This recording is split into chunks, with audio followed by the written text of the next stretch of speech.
नमस्कार, मी संजीवनीताई बारमुळे, प्रहार संघटनेच्या सोलापूर जिल्हाध्यक्षा. आज लाईव्ह यायचं कारण असं आहे, जी संगी वानखेडे आहे ती स्वतःला समाजसेविका म्हणते. ती महिला भगिनी असतील, विधवा निराधार असतील, समाजसेवक असतील, आमदार खासदार पुढारी असतील, यांच्यावरती सुपाऱ्या घेऊ घेऊ भुगते. अशातच तिने माझ्या दिव्यांगावरती बरळ वकली, माझ्या दिव्यांगावर बोलली, म्हणून तिच्यावरती आपल्या बार्शी शहर पोलीस स्टेशन येथे 23 मार्च रोजी दिव्यांग कायदा 2016 नुसार गुन्हा दाखल केलेला आहे. आता हे संविधान म्हणते. जर हिला संविधानाची काही माहिती असती तर अशी एकमेकावरती तिने टीका केली नसती, एकमेकाची आई बहीण काढली नसती, महिलांची इज्जत रस्त्यावर नेली नसती, दिव्यांगावर बोलली नसती, आणि वरून म्हणते मला संविधान माहित आहे. तर काय संविधान माहित आहे हे, आणि स्वतःला समाजसेविका म्हणते. हे स्पष्ट मत लाईव्ह चॅनल जे तिने काढलेलं आहे ते स्वतःच्या स्वार्थासाठी काढलेलं आहे. आता बऱ्याच लोकांना माहित आहे, जे चॅनल काढलेले असतात त्या चॅनलवरती ज्या पीडित असतील, दिव्यांग असतील, ज्याच्यावर अन्याय अत्याचार झालाय, शेतकरी असेल, यांच्या काही बातम्या लागायला पाहिजे होत्या. स्वतःच संपादिका, स्वतःच्याच बातम्या, स्वतःच बोंबलणार, स्वतःच लोकांच्या सुपाऱ्या घेऊन बोलणार, हे आज सगळ्या महाराष्ट्राने बघितलेलं आहे. स्पष्ट मत लाईव्ह चॅनल हिनं फक्त आणि फक्त स्वतःसाठी काढलेलं आहे.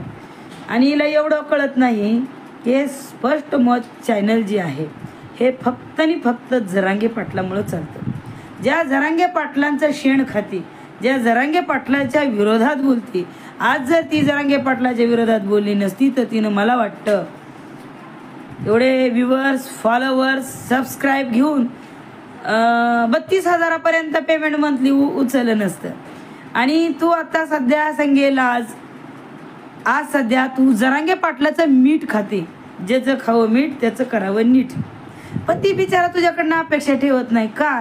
तर तू कसली काळी गोरी, नक्की वक्ती, जाडी, हिडगी थिडगी असं काही त्यांनी बघितलेलंच नाही का? तर एवढ्या, आणि तुझं नाव त्यांनी घेऊन तुला मोठं करावं एवढी तू काय मोठी नाही, परंतु त्यांच्या नावाने तू भुकत राहती म्हणून आज तू इथं आहे.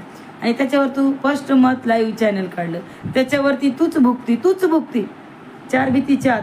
मग कोणाची तर सुपारी ती त्याच्यावर तू भुकत राहते. मग तू स्वतःला तू समाजसेविका जी म्हणवती ना, हे खरंच चुकीचं आहे. तू समाजसेवा काय केली, कशा पद्धतीने केली, का स्वसेवा केली, हे सगळं लोकांना कळतं. आणि तू ज्यावेळी मी तुला तुझ्यावर गुन्हा दाखल केलाय समजलंय तर तू पोस्ट करती, हे चुकीचं आहे. माझ्यावर गुन्हा खोटा दाखल केलेला आहे, संविधान आहे, मला न्याय देईल. अगं येडे, हा गुन्हा मी पुराव्यानिशी सादर केलेला आहे. आणि तू काय म्हणती, ज्या लोकांनी माझ्यावर गुन्हे दाखल केले ते स्वतःहून माघारी घेतात. ये घोडं मैदान लांब नाही. तुझ्यावर दाखल केलेला गुन्हा मी माघारी कशी घेते ती दाखव मला.